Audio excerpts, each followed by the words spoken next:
बिस्मिल्लाहिर्रहमानिर्रहीम। स्टूडेंट्स, उम्मीद करता हूँ कि आप खैरियत से होंगे। स्टूडेंट, आज हम 10th क्लास की मैथमेटिक्स उसकी एक्सरसाइज 8.2 को सॉल्व करेंगे। तो स्टूडेंट, 8.2 एक्सरसाइज को सॉल्व करने से पहले इस एक्सरसाइज में जो हमने बेसिक कॉन्सेप्ट यूज़ करने हैं उन कॉन्सेप्ट को डिस्कस करेंगे। तो सबसे पहले इस एक्सरसाइज को सॉल्व करने से पहले आपको पता होना चाहिए कि सर्कल क्या होता है। Student, circle set of points होता है फ्रॉम फिक्स पॉइंट। जो फिक्स पॉइंट है उसको हम सेंटर बोलते हैं, और जो सर्कल होता है उसकी जो बाउंड्री होती है उसमें जो हर पॉइंट होता है आर का, वो सेंटर से क्या होता है, इक्वी डिस्टेंस होता है। ठीक है, ये है सर्कल। अब सर्कल के दो पार्ट होते हैं, एक आर्क होती है, उसका रेडियस होता है, और इसका डायमीटर डिस्कस करते हैं। तो सबसे पहले आपको पता होना चाहिए कि माइनर आर्क क्या होती है। अब स्टूडेंट, एक ये सर्कल है। अब सर्कल की जो ये स्मॉल पार्ट है, सर्कुलर पार्ट, इसको हम बोलेंगे आर्क बोलते हैं। अगर ये आर्क स्मॉल है तो ये इसको माइनर आर्क बोलेंगे। अगर ये आर्क लार्ज है, हाफ सर्कल से ज़्यादा है, तो इसको हम बोलेंगे मेजर आर्क। ठीक है। अब नेक्स्ट आपको पता होना चाहिए कि सेक्टर क्या होता है। अब एक सर्कल का ये सेंटर पॉइंट है। अब सेंटर पॉइंट से जो बाउंड्री तक का फासला जो होता है उसको हम बोलते हैं रेडियस। अब ये तो हो गया रेडियस। अब आपको पता होना चाहिए कि सेक्टर क्या होता है। जो सेक्टर होता है वो एरिया होता है जो कि दो रेडियस के दरमियान का जो एरिया होता है उसको हम क्या बोलते हैं, सेक्टर बोलते हैं। लाइक एक ये रेडियस है और एक ये रेडियस है, और दोनों रेडियस और आर का जो दरमियानी फासला है उसको हम एक्चुअली क्या बोलते हैं, सेक्टर ऑफ सर्कल बोलते हैं। अब नेक्स्ट जो है कॉन्सेप्ट है सेगमेंट से रिलेटेड है। अब एक होता है कॉर्ड। कॉर्ड एक स्ट्रेट लाइन होती है जो सर्कल की बाउंड्री को टच करती है, लेकिन वो सेंटर में से पास नहीं होती, तो हम ऐसी स्ट्रेट लाइन को क्या बोलते हैं, कॉर्ड बोलते हैं। लेकिन अगर वही स्ट्रेट लाइन सेंटर में से पास हो और सर्कल के बाउंड्री पॉइंट को टच करे तो उसको हम क्या बोलते हैं, डायामीटर बोलते हैं। लेकिन स्टूडेंट, जो कॉर्ड और आर के जो दरमियानी एरिया होता है, जो इसके दरमियान का एरिया होता है उसको हम क्या बोलते हैं, सेगमेंट बोलते हैं। अब स्टूडेंट, नेक्स्ट एक थ्योरम है जो हमने इस एक्सरसाइज में यूज करना है। If two arcs of circle और congruent circles are congruent. Student, जो सर्कल होते हैं, कंग्रेंट सर्कल होते हैं, वो एक जैसे सर्कल होते हैं। उनकी जो शेप होती है वो एक जैसी होती है, एक दूसरे से मुमासलत रखते हैं, और उनके जो एंगल्स हैं और उनके जो रेडियस हैं, डायमीटर्स हैं, उनकी फीचर्स क्या होती हैं, सेम होती है। उनकी लेंथ भी क्या होती है, डायमीटर रेडियस की क्या होती है, सेम होती है। उनके कॉर्ड्स भी क्या होते हैं, उनकी लेंथ भी इक्वल होती है। Then corresponding chords are equal. अब स्टूडेंट, अगर टू सर्कल्स कंग्रेंट हैं तो उनके जो कोरस्पॉन्डिंग कॉर्ड्स हैं वो भी क्या होंगे, कंग्रेंट होंगे। वो भी एक दूसरे से क्या रखते हैं, मुमासलत रखते हैं। अब नेक्स्ट जो आपने थ्योरम यूज करना है, if two chords of circle are congruent then corresponding arc minor major are congruent. अब स्टूडेंट, यहाँ पे उसने कहा है कि अगर टू कॉर्ड्स किसी भी सर्कल के कंग्रेंट है, ये होता है कॉर्ड। ये क्या है, इस दोनों सर्कल के क्या है, कॉर्ड हैं। तो देन उसकी जो मेजर और माइनर आर्क वो भी क्या होंगी, कंग्रेंट होंगी। वो भी एक दूसरे से क्या होती है, मुमासलत रखती है। उनकी लेंथ भी क्या होगी स्टूडेंट, इक्वल होगी। Next student, theorem number, next हमने जो थ्योरम यूज करना है इस एक्सरसाइज में वो है इक्वल कॉर्ड्स ऑफ सर्कल और congruent circle subtended equal angles at the centre. अब स्टूडेंट, यहाँ पे एक आर्क के दो सर्कल हैं, ठीक है, दोनों क्या है, इक्वी डिस्टेंस है, और इनकी लेंथ भी क्या है, इक्वल है, और दोनों एक दूसरे से क्या करते हैं, मुमासलत रखते हैं। तो स्टूडेंट, इनके जो एंगल्स बनते हैं फर्स्ट कार्ड का और सेकंड कार्ड का, वो दोनों भी क्या होते हैं, एक दूसरे के साथ क्या होते हैं, कंग्रेंट होते हैं। दोनों एंगल मुमासलत रखते होते हैं, उन इक्वल एंगल बनते हैं। अब जो नेक्स्ट थ्योरम आपने यूज़ करना है, if the angle subtended by two chords of circle और congruent circle are equal then chords are equal. अब स्टूडेंट जो प्रीवियस थ्योरम है उसने कहा था कि अगर दो कॉर्ड्स कॉन्ग्रुएंट हो तो उनके एंगल भी क्या होंगे, कॉन्ग्रुएंट होंगे। लेकिन यहाँ पे ये थ्योरम उसका इन्वर्स थ्योरम है, कन्वर्स उसको हम बोल सकते हैं कि अगर टू एंगल्स आपस में कॉन्ग्रुएंट हैं तो उनके कॉर्ड्स भी क्या होंगे, वो भी कॉन्ग्रुएंट होंगे या इक्वल होंगे, ये हम कह सकते हैं। चले स्टूडेंट हम एक्सरसाइज 8.2 को सॉल्व करते हैं। स्टूडेंट क्वेश्चन नंबर 1 है, यहाँ पे गिवन फिगर में if MPQ, MPQR, MPRS, MSD and R find the value of x। अब स्टूडेंट यहाँ पे ये रेडियस है, एक ये रेडियस है, एक ये रेडियस है और ये सर्कल का क्या है, कॉर्ड है। ठीक है, ये भी कॉर्ड है और ये क्या रेडियस है और ये भी क्या है, रेडियस है, ये कॉर्ड है। तो स्टूडेंट यहाँ पे उसने कहा है कि अगर दोनों कॉर्ड्स कॉन्ग्रुएंट है, हमने थ्योरम यहाँ पे कौन सा यूज़ करना है, if two chords are congruent then corresponding centre angle will be equal.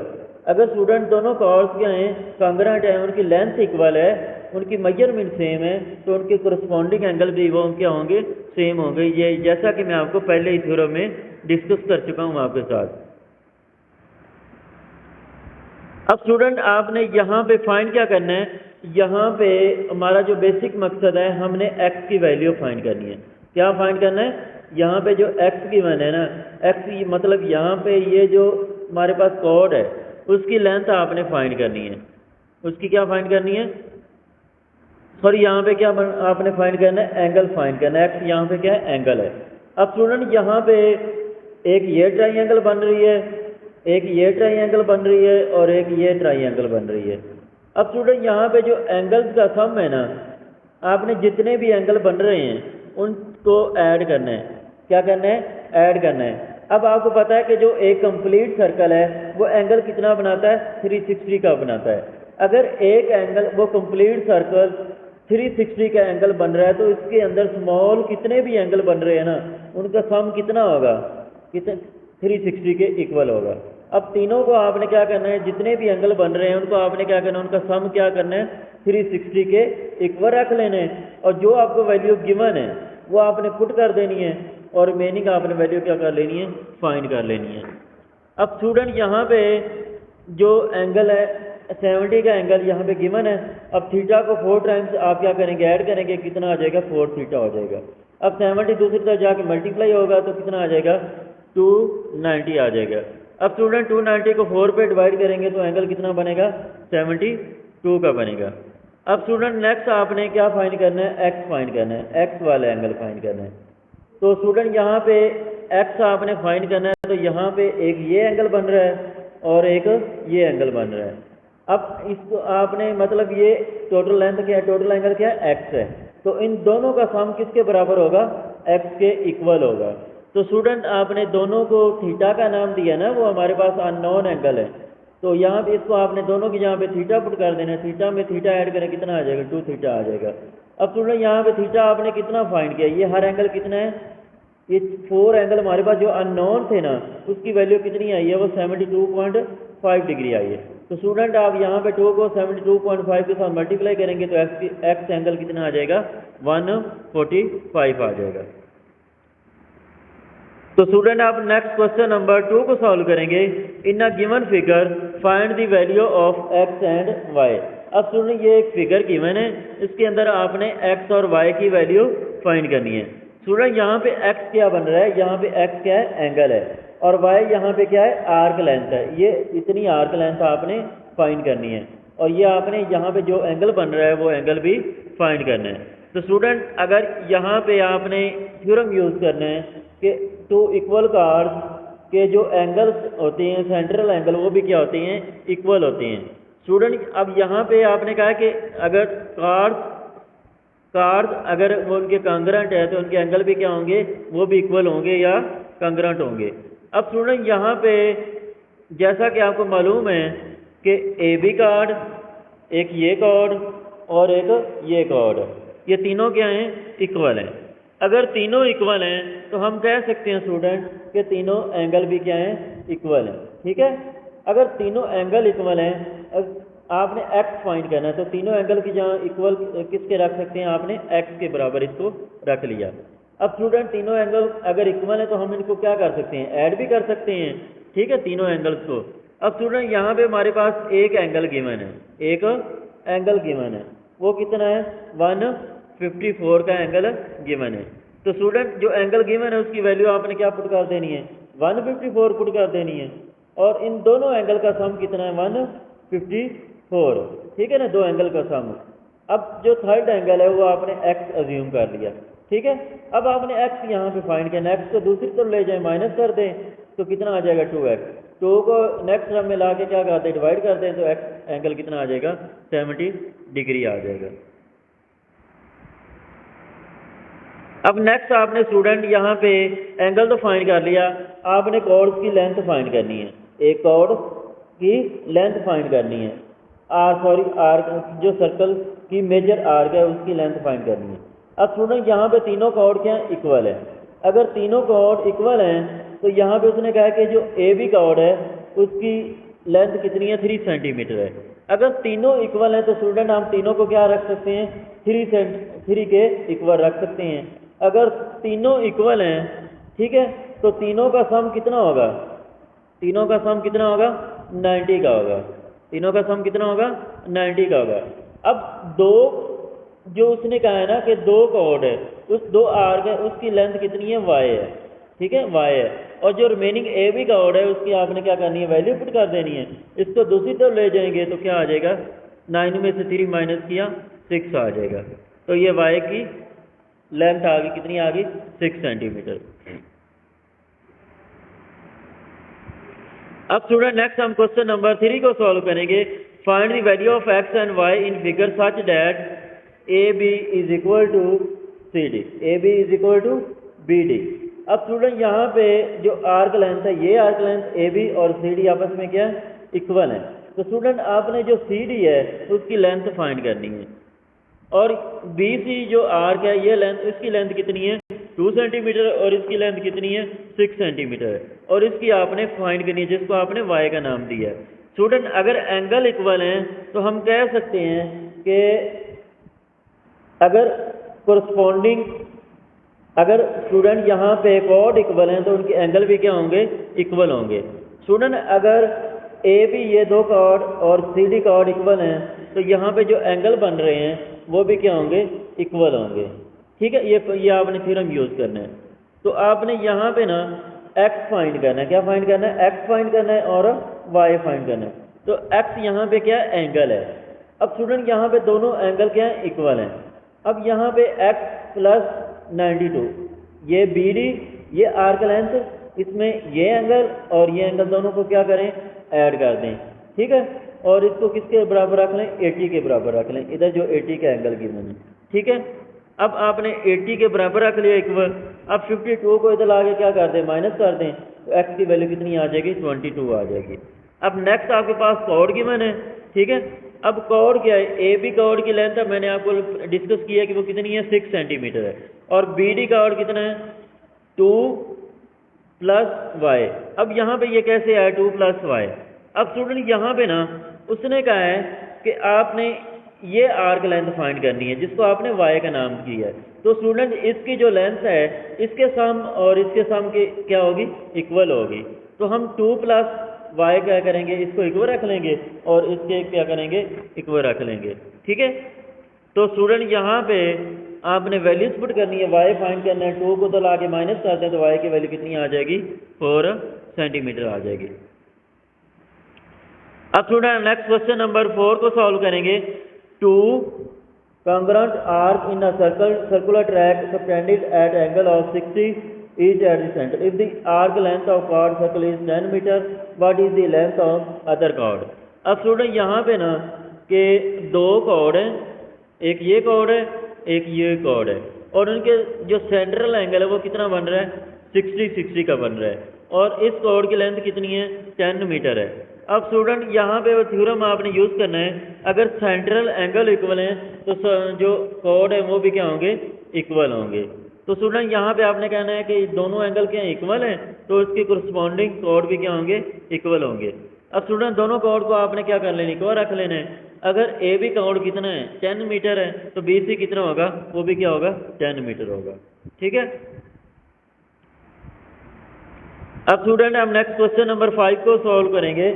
In a circular fountain 2 water jets are installed such that spray water along equal length if one jet spray P and other jet Q and straight line distance between them chord P is 12 meters.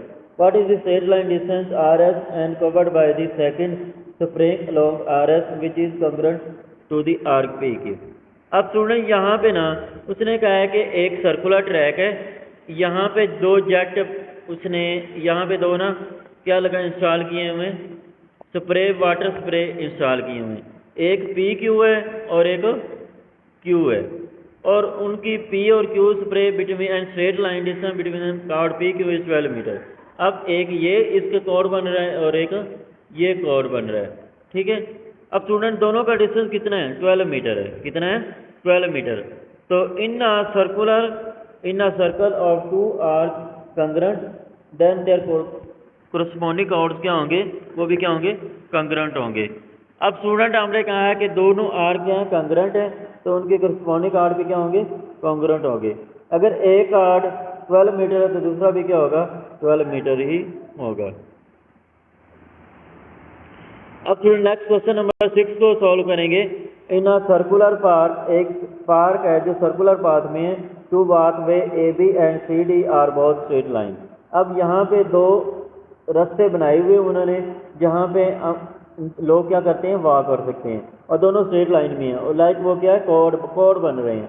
What can be set the minor arc subtended of these walk. अब student यहाँ पे आपने minor arc क्या करनी है, find करनी है। अब स्टूडेंट यहाँ पे उसने कहा है क्या कहा, जो ट्रैक है उनकी लेंथ कितनी है, 14 मीटर है। ट्रैक की कितना है, 14 मीटर है। अब स्टूडेंट आपने थ्योरम यूज करना है कि अगर 2 chords are equal then their corresponding arc are congruent. अगर स्टूडेंट दोनों कॉर्ड्स के हैं, इक्वल हैं और कितने हैं, 14 मीटर के हैं, तो उनकी करस्पॉन्डिंग आर्क भी क्या होंगी, कॉन्ग्रेंट होंगी। वो भी कितनी होंगी, 14 मीटर की उनकी लेंथ होंगी। अब स्टूडेंट हम नेक्स्ट क्वेश्चन नंबर 7 को सॉल्व करेंगे। Question number 7, if 2 congruent circles my minute hand points from 3 to both on a decorated connect 3 to 9 on arc from 3 to 9 और clock congruent। अब स्टूडेंट यहाँ पे उसने डायग्राम से हम शो करते हैं कि यहाँ पे 2 हैंड वॉच हैं। ठीक है, क्या है, यहाँ पे 2 हैंड वॉच है। अब यहाँ पे दोनों 3, यहाँ पे 3 बज रहे हैं और यहाँ पे 9 बज रहे हैं। ठीक है। अब यहाँ पे दोनों क्या हैं, इनके एंगल कंग्रेंट है और इनके करस्पॉन्डिंग जो लेंथ है वो भी क्या है, कंग्रेंट है। तो आपने यहाँ पे थ्योरम का यूज करना है student, if as both circle are congruent, अगर दोनों सर्कल क्या हैं, कंग्रेंट है, the distance between they are equal, points भी क्या होगा, इक्वल होगा। ठीक है। अब यहाँ पे स्टूडेंट, यहाँ पे अगेन आप इसी डायग्राम को एलेबोरेट कर रहे हैं, as both circles are congruent the distance between points equal and represent. अब दोनों का पॉइंट का जो डिस्टेंस है वो भी इक्वल है और दोनों कार्ड्स के हैं, इक्वल है। अगर कॉर्ड्स इनके इक्वल होंगे तो उनके डिस्टेंस भी क्या होगा, वो भी क्या होगा, कंग्रेंट होगा। तो स्टूडेंट ये था आज की एक्सरसाइज 8.2। तो उम्मीद है कि आपको आज का लेक्चर अंडरस्टैंड हो गया होगा। तो अपना ख्याल रखिएगा और आपसे गुजारिश है कि मेरे YouTube channel math hub by Ali Raza उसको सब्सक्राइब कर दीजिएगा और अपने दोस्तों के साथ शेयर भी कीजिएगा। अल्लाह हाफिज़।